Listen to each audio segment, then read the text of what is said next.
This is the Lovin Dubai show with me, Casey. And me, Maso. And we go through all of the trending stories that everyone across the country is talking about. I've got breaking news. Your star sign may have changed, and we're going to show you how to find that out very shortly. And Israel backs off West Bank annexation talks after UAE warning. We're talking about Dubai police reveal over-speeding as the top cause of deadly road accidents. And Clash of the Champions, we're going to be joined by Usman and Paul Hughes. Because I'm Irish. Did I mispronounce it? Hughes. Hughes, sorry. No, it's because I literally butcher every single name on the show. I feel so bad because when I was like, oh, I hope Paul didn't hear me. I'm really sorry if I butchered your name. Don't worry, Paul, we got you. We got you. We have an Irish. I'm waving the Irish flag. It is a thing though when you go on when Irish people go on like American talk shows and they go through our names and they're like, how is that possible? How do you know how to pronounce that? But Hughes, no, it's Paul Hughes and Usman Nurmagomedov. There I go again. Legends of MMA joining us at about 8:50. They have a rematch on Thursday, but we're going to get the insights into the preparation and everything that goes with it very, very shortly. We're also talking about sheikha Mahra's engagement ring details. And in today's rapid weather report, it's very, very humid with mostly sunny temperatures ranging from 31 to 40 degrees Celsius. So, question to the audience, are you fans of your astrological sign, being aware of the zodiac signs and how that reflects your personality? Listen, I am not so big on star signs, but sometimes it's interesting to read about them and to just, to see what you are and what your personality is like. But I'm a Taurus and I feel like I've never related with Taurus characteristics. Interesting, because yesterday the New York Times, they've put up this article, so this is factual. Your zodiac sign is apparently 2,000 years out of date. Whoa, that's why I can't relate to being a Taurus. Possibly. So whether you care about horoscopes or not, you probably know what your zodiac sign is, and you've probably been aware of it for most of your life. They were originally based on the stars. However, over thousands of years, our view of the stars has shifted. That means if you account for this shift, your sign is not what you think. And there's actually a calculator. So I went into this calculator last night. Okay. So you can put in your date of birth. Okay. And if anyone, I don't have the live open. I think for it to be a little bit more accurate, you have to put the time you were born. No, it's just it's just like this. Interesting. Because it's basically saying that there should be a new star signs, zodiac signs. It's like the 26th of June to the 29th of July, but they're saying that will shift. Oh, okay. So I'm going to be moving up one sign? Well, potentially. I went deeper into my sign. Ah, okay. So what is your sign? So I was always Leo sitting on Virgo, and I actually felt like I was more of a Virgo. But now I'm definitely a Leo. Oh no. Yeah, I know. Is the live open? Because if you send your date of birth onto the live right now, share it in the comments, and I can tell you if your star sign has shifted. If anyone cares. I care. I want to see if my star sign is shifted or not. Okay. Okay, I'm a Taurus. Okay, I was born on April 24th. You're born in April? 24th. 24th. You're still a Taurus. I'm still a Taurus? Okay, you might think your sign is Taurus. No. Okay. But Aries was actually behind the sun on your birthday. What? I think you're an Aries. I'm an Aries? Oh! Let's do characteristics of Aries. Oh my God, what are the characteristics? With Taurus, the only thing that I was able to relate with is being materialistic, but with the food and being stubborn and stuff, I never related to that. Okay. So you're confident and bold, you're energetic and enthusiastic, you're courageous and adventurous, you're impulsive and impatient, you're honest and direct. I'm impatient, yes. It's funny, that's in the personality traits. Okay, the negative stuff, quick-tempered or argumentative, impulsive spending. Not the pause. Can be self-centered or overly competitive. No. Likes adventure, challenges, leadership roles, excitement. Dislikes routine, delays, indecision, being held back. I don't like repetition. So I feel like I can relate to Aries more than Taurus. that was like, we kind of went through it quickly. I think you need to spend some time on this. I need to ask ChatGPT. You know what you can do with ChatGPT? Okay, you can get your birth chart. Okay, take your birth chart from whatever website that you take it from, put it on ChatGPT, and tell ChatGPT to read it for you. So it will give you your career path, your love life, marriage, kids, where you'll excel, where you have the most abundance. So get your birth chart, download it, put it on ChatGPT, and make ChatGPT read it. And then it's so Don't ask those accurate, you don't horoscopes. even... You know, they give you what you want to hear, but like, it's okay. at least you leave happy, you know? So it says nice things. It says nice things. Oh, good. You will have abundance of wealth in 2027. I will have abundance of wealth in 2027. Yeah, interesting. I don't... yeah, okay. Cool. That's an option too. 8:36 Tuesday morning. Let's jump into our top stories of the day. Israel backs off the West Bank annexation talks following a UAE warning. Israel has stepped back from West Bank annexation talks following a strong warning from the UAE. The Minister of Foreign Affairs of the United Arab Emirates, Lana Nusseibeh, said any annexation would be a red line for Abu Dhabi and also could put the Abraham Accords at risk. Addressing the Heli Forum in Abu Dhabi, Ms. Nusseibeh, she reminded people of the Abraham Accords signed 5 years ago as a statement of belief in coexistence. So the agreement was predicted on the full integration of Israel into the region's society on the creation of a Palestinian state. Today, these hopes are being tested. She continued, we always knew there was an inherent risk that extremists would seek to overturn the vision of the Abraham Accords. This is what happened when Hamas's terror attack on Israel on October 7th and Israel's horrific war on Gaza unleashed the risk of radicalization and instability in the region. She followed by saying annexation by Israel of Palestinian land, if pursued, would not only close the door to peace and integration, it would betray the very spirit of the Abraham Accords. Israeli officials described the warning as extraordinary, noting that it came after weeks of behind-the-scenes alerts that caught Israel off guard, and they are reportedly stepping back from annexation talks. So the UAE has said this is a red line. Strong words from Lana Nusseibeh, and they're being listened to. More on that on our Instagram page on Lovin Dubai if you'd like to read it more in depth. We move on to our next story. The UAE has banned unhealthy foods in school cafeterias. This was a Ministry of Education ban, so in government schools, not all private schools, but the Ministry of Education has announced a ban of a list of foods in schools, saying they contribute to obesity, chronic diseases, and even harm mental focus and academic performance. So foods now off the menu include processed meats like mortadella and sausages, instant noodles, soft drinks, sugary sweets such as chocolates and biscuits, chips, crackers, cakes, pastries, and even salted or chocolate-coated nuts, which also pose allergy risks. The good stuff. Yeah, the good stuff. I'll be so depressed. It's a big move meant to encourage healthier eating among students, but here's the question. Is it the school's responsibility for shaping kids' eating habits, or should that fall on parents at home? I think no. I think it's the responsibility of both parents and the schools. I'll tell you why. Because sometimes, let's say, if you didn't pack lunch with you, you'd buy something from school. And if you only have unhealthy processed food in front of you, you have no other option but to eat it. But if you're offered healthier options, yeah, I think you're kind of forced to have that. You're kind of forced to eat it. I remember there's Jamie Oliver. He's a well-known chef, and he went on a mission to improve the food in UK schools. I think I watched that video, by the way. Yeah, he did a TV series on it. And at the beginning got so much hate and so much pushback because he was like, the response was, unhealthy food is cheaper. So he was like, I'm going to make healthy food and show you can do it. And the response was massive pushback. And I think he was vilified for a while because what he tried to do, because people didn't like the food and no one liked the updates.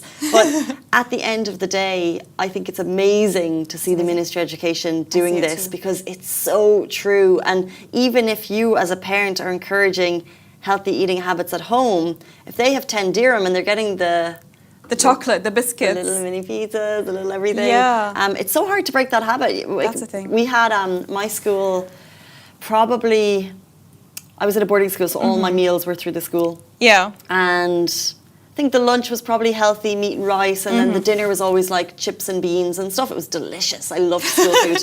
And then probably when we were 16, they introduced a salad bar. Oh no, your dreams were crushed, but did you like it? We didn't have to use it. It was just like, it was sitting over in the corner, and it was so like untouched. Oh! No one ever went near the salad bar. Oh my God, seriously? Every now and then some people would be like, let me get my salad. And like, you'd have a couple of try to be people who were healthy. like, I think it was becoming in vogue to eat less. That was like the when I was 16, the magazine covers showed a really skinny aesthetics, and I think only a few people kind of like fed into that, and then they're like, I'm just having a salad. But like everyone else, It's a body image kind of thing. See, it's always a trend, either from magazines or social medias. everyone else didn't use it. But I think now, I think if you're encouraged eating habits at home and your school is encouraging it, then you just have to. And because you get used to it, by the way, and I feel like You get used to it. Yeah, and if whatever you feed your kid or your child, they get used to it. For example, if they're used to eating avocados in the morning, they'll always grow to have that habit of eating an avocado in the morning. I remember when they first removed our lazy cake biscuits from school. So Oh, I love lazy cake. it was so good. Lazy cake's my fave. So they implemented this rule where they'll stop having those processed foods in our school because we had a lot. So one day we all came to school. We were so prepared to buy that lazy cake, I'd say so. and it was gone. Never again was it served. Oh no. And we were crushed. And we kept asking, when will it come back? They're like, no, this is never coming back. That was just a snack. It's not just a snack. It's bad for your health. It's not okay to have lazy cake every single day. Yeah, It's not healthy. So dreams were crushed. Memories were ruined. Thing is, And I think nostalgia. there's balance. There's And like, balance. you'd hate to hear like a complete strict on it. Like maybe like Fridays, it's like, Yeah. and then you show kids that it's a like week. 4 days be healthy, and then on a Friday you can Yeah. Cheat meal. cheat meal. Ooh, have you ever had lots of lazy cake, the Dubai brand? No. Oh yeah, I did. It's the so best. good. And With Sally's lotus and mom's sprinkles. lazy cake as well. Have you ever had Sally's mom's lazy cake? No, not Sally's mom, but Lotsa is so good. It's my best. It's my favorite. Yeah, lots. I love their lots of party. Lotsa. Yeah, the party boxes. The party boxes. We haven't had Sally's mom's lazy cake in so long. Sally's our Sally, are you hearing us? co-worker. Can we have some lazy Excellent. cake? Or her mom. I never tried it, so I feel like I need to try When it. she came back from Lebanon, she used to always bring it, and those days. Maybe it's stopped. time for her to step up and become like her mom, right? Yeah. Let's move on to our next story of the day. Dubai police reveal speeding as the top cause of deadly road accidents. So Dubai police have confirmed that overspeeding remains the #1 cause of road accidents across the city, with alarming figures showing an 8% rise in accidents last year. So a total of 4,748 cases were reported, resulting in 384 deaths, with nearly 1/3 of the victims being in their 20s. Wow, just last week alone, 2 tragic cases made headlines. One where a driver lost control on Al Nada Street, injuring 2 people. And then there was another multi-car collision on Emirates Road that claimed 1 life and left 2 others severely injured. Authorities have since enhanced radar systems, deployed smart patrols, and introduced advanced technology to monitor reckless drivers. Jama'a Salim bin Swaydan, director of Dubai's Police General Department of Traffic, warned that just a few seconds of reckless driving can destroy lives and families, stressing that speeding endangers not only drivers but everyone around them. So penalties remain strict. Exceeding the speed limit by 80 kilometers can cost 3,000 dirhams and 23 black points, and vehicle confiscation for 60 days, while smaller violations can carry hefty fines and black points. The message from the police is clear: slow down, drive responsibly, and save lives. So you get more points for driving faster? Faster. So, I didn't know that. So the more and the fine really depends on the speed that you're crossing. For That's example, so if you're going, clever. yeah, if you're going like 10 per kilometer above the speed, it differs. So the higher you go up, the more the fine is. I had a friend that got 60K fine for overspeeding. It's her fault, by the way. I'm blaming her. I'm putting her on the What spot. It was happened? her fault. She was overspeeding. She was so worried. She wanted to go 60K? 6K. 6K? Yeah. So I think the road was, and the maximum speed was between 80 to 100. I'm not really sure. I don't want to say anything that's wrong. But she was overspeeding. She was driving very fast. She was so scared. She was late. She passed her curfew. She wanted to go home. Radars caught her, and it was a 6K fine. I don't think I'd even know how to drive that fast. The thing is, she got yelled at even more. Like, if she if she arrived home late, it would have been so much better. I don't know. Parents are funny like that. Oh, Yeah, can you if she see? arrived home late, yeah, I don't know. It's different. Better than getting a 6K fine, though, right? That would be so painful. You would Yeah. never speed again. I'd be so scared. I don't know how I would face my family with a 6K fine. The fines, I've never had a fine. I think a few hundred dirham, probably the maximum. The fines are annoying, but they are so needed. They're so needed, They're 100%. so needed. Like regulation on the roads. The roads are so packed. Like dare we Yeah. talk about the traffic Yeah, these days I swear. and the different types of road behavior you see, and it's like it's so important that We maintain speeds. and to maintain the rules on the road and kind of keep us all in line Yeah, true. And I feel for like our safety. And the most important is just don't tailgate. I feel like any movement, like for example, if the car in front of you just brakes at any point, you're gone. The car behind you is gone. Especially on a highway, like the tailgating thing, I could never understand. And I know in Al-Muqawwin and Ras Al-Khaimah you get fined for tailgating. Here too, you know. I hope they introduce it here in Dubai. But tailgating is so dangerous, and especially with flashing the lights. I feel it's too dangerous. Like I can't see anything if someone in the back is flashing me and it's at night. Yeah. Flashing. My biggest pet peeve is like the tiny beep. Dude. You know the teeny tiny one. You know when you're in a roundabout. This is going to show. I'm going to look like a granny, but I'm not that slow on the roads. I'm not like I live near tricky roundabouts and I go when it's time to go. But when I get that little beep behind me, it bugs me so I know, it's so annoying. much. I'm like now I'm concentrating on you. Yeah, it's like, oh, back off. If you want me to get onto this roundabout, you should not be beeping me. And it's like. And I have Bugs me. honestly, by the way, I have to admit, I get super stubborn if someone is tailgating me in the back or is flashing me. Okay, I know it's so dangerous to do that, and Do you not move? I don't move. I get super stubborn, and I don't increase my speed. Are you going the right speed limit? Yeah. Yeah. I go within the speed limit. Okay. I'm out of there. So I'm like, out of there no, so fast. I become so stubborn. It's like, no, this is not your dad's road. Okay. You do not get to flash me. You do not get to tailgate me. Okay. If you wanna move past, okay, you can overtake That's me. so dangerous. Just overtake me, and they get even more stubborn. They come closer to me. But you know what? Massa, just move. God is my savior. Oh, it's so dangerous. No. You know what? Maybe I'm a Taurus after all. Look, it's stubbornness. Yeah, exactly. Saying you don't have it, that is stubborn. Let's jump into our next story. sheikha Mahra's engagement ring details have been revealed. Look at that rock. When you say yes, it's more than a promise. It is a statement. The moment has come. An 11.53 carat GIA certified emerald cut diamond, a true stunner for Her Highness sheikha Mahra bin Mohammed bin Rashid Al Maktoum on her engagement. Each facet reflects the commitment beyond the words, turning a simple ring into a lifelong memory. I have a question for you on engagement rings. Now, this is fabulous. So, this ring aside, if you got a ring, an engagement ring, that your partner had designed for you, would you, and you didn't like it, Oh, and it was a surprise proposal, he gets down on one knee, he says, will you marry me? You say yes because you love him. Are you going to at some point tell him you don't like the ring? oh my God, Casey. That's a horrible thing to do, though. Especially if it was custom made Yeah, it's custom made. and probably spent so much on the ring. Okay, it's not a cheap ring. I would say something if it was small, but if it was big, I would say quiet. I wouldn't say quiet. anything. I think it's so disrespectful to do that. I don't know why. Yeah. But at the same time, you'd imagine something like, you know, if your partner knows you enough, they'd know what ring to get you. But fine, but it's possible that you wouldn't like it. I know someone who didn't like it, and then they went back to the store and then realised that actually, wow, my husband actually did a fairly good job, so they kept it. Well, what would you do in this situation? Like, it's so tricky. Like, what if you don't like the ring? This is why you need to go pick the ring with him. Yeah, I wouldn't say anything. Yeah, I would go pick the ring with him. I'm just saying if If it happened? If it didn't happen. You know what? We'll just avoid it. What conundrums we do have on this show. Guys, it's 8:50, which means it's time to welcome MMA legends Usman, Nurmagomedov and Paul Hughes. They're going head-to-head on Thursday at the Coca-Cola Arena, but first they're going to be head-to-head on the Lovin Dubai show. Do stay tuned. They'll be with us after this very short break. Okay.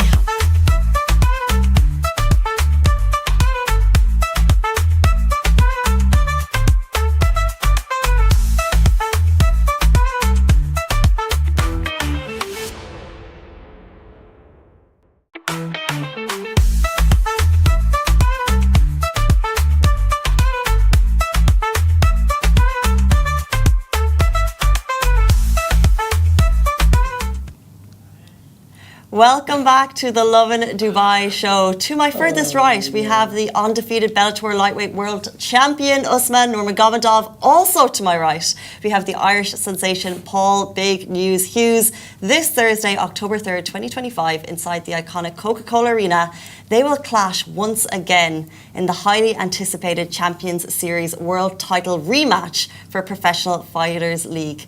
However, we've got them clashing right here in studio today. We're super excited, guys. Thank you so much for your time. I know you're super busy. Welcome to the Lovin Dubai show. Thanks for having us. Thank you so much for being here. So for people that don't know the sport, can you explain the rules? What's allowed in the cage and what is off limits? Well, it's pretty, mixed martial arts started where it was basically we're trying to figure out what is the most effective martial arts out there in the world. And that's how MMA formed. So really, all you can do is, I guess, it's called fish hooking, groin strikes, and striking to the back of the head. Other than that, everything else is basically legal. Can you bite? No. Okay, let's talk about the last fight in Coca-Cola Arena. Usman, you took it by majority vote. Can you tell us both, in your own words, describe the fight to us? After you. It was a good fight, intense. He gave, honestly, he gave me good fights, and that's why we're here. He wanna do it again. I wanna do it same again, and we'll see what's gonna happen. And so can we get the same from Paul? Can you describe the fight? Yeah, look, great experience. A big fight for my career, for sure. A big step up in competition. Usman, I believe, is one of, I guess, top 10 in the world right now. So looking forward to doing it again. So looking back, were there any moments that sticks out to you the most? We've got the fight here, by the way. Yeah. If anyone missed it, this was the fight. And for the audience in the crowd that night, it was on tenterhooks the whole way through, just to give people a bit of an insight. But yeah, as Massa said, what was the moments that stuck out for you both? Yeah, look, it was a big night. The Coca-Cola Arena was, you said you were there, it was a great atmosphere, and I just think next time it'll be twice as good. I have no doubt. Usman, what's a moment that stuck out for you during the fight? Again? What's a moment that you remember from the fight? I remember everything. I remember every round, every touch, every my mistakes, every his mistakes, And next time it's gonna be, I think I will be better. And for sure he's gonna be better too. We'll see. What were you most proud of during the fight, Usman? What particular move? I'm proud to be part of them. I love Dubai, and I like be in. I like show people who I am. This is what I love. That's why we're here. So, Paul, going into this rematch, have you made any adjustments in your preparation to make sure the outcome is kind of different this time? Yeah, absolutely. Look, I have 5 rounds to work off, so I have to make every read that I possibly can. And that's something that I feel that I do very well, is making reads and implementation of them reads, so I'm really looking forward to showing what I've learned. Have you studied the last fight a lot in terms of moves? Of course, yeah. Look, you got to. You've got 5 rounds with somebody that's a lot of experience. You definitely get a certain feel for it, but ultimately, we're both going to make the adjustments. We're both going to be much, much better fighters than we were in January, and that's what makes us so exciting. For sure. Usman, you are undefeated, and many regard you as one of the most technically complete fighters in MMA. From your perspective, what is the key to staying unbeaten at this level? Training every day, be disciplined, believe yourself. Of course, first of all, believe in God. And love what you're doing. How do you train the mindset? Like always, I'm training hard always, and I didn't miss any day, and I don't know, nothing else. So the MMA kind of has a reputation of having a lot of trash talk in general, and maybe before the match and during the match and after. But you both bring a lot of respect into the cage. Do you think the fans enjoy this energy shift? Yeah, I think people, after the last fight happened, I think people were very happy to see the levels of respect. But ultimately, this game it is all about respect. At the end of the day, there is a large martial arts ethos behind mixed martial arts. So, yeah, look, things may get heated in the build-up, but ultimately, we're still martial artists, and with putting on a good fight, definitely gains respect, for sure. And Usman, your cousin, the legend Khabib, has often spoken highly of Ireland and its people.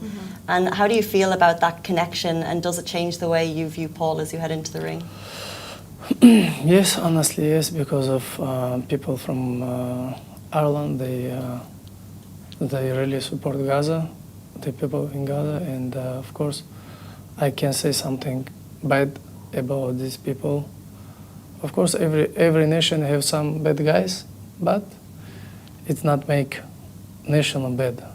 And I respect Paul. I respect every human, and this is only sport. It's very respectful.